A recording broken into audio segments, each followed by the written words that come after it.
कई शास्त्रों और मैंने अवतार दो तरह बतावे। एक तो के प्रकट होया कच्छ मचवारा नरसिंह अवतार। अगर वे प्रकट बतावे आपो खने हाँ को नहीं, लेकिन शास्त्रों हिसाब में वे अगर प्रकट बतावे वे क्षण भर रही बतावे। जय हो बेटा हमा दियो लेन को गया ने कोई ब्याह करन को। अरे अरे अरे बे आया जय गया हेलो बाबा। हाँ तो बाबा रामदेव जी महाराज ने अगर अवतार बतावा तो फिर वो हमद लेवन जरूरत कट पड़ती। जरूरत कटे ही।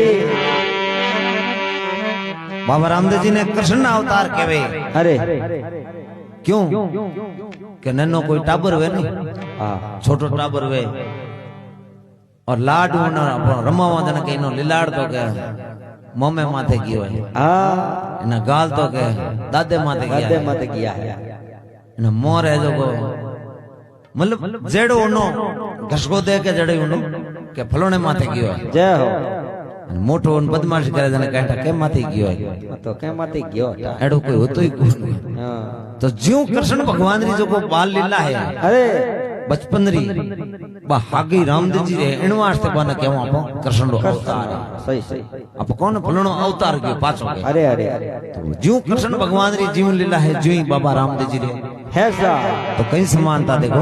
होना दो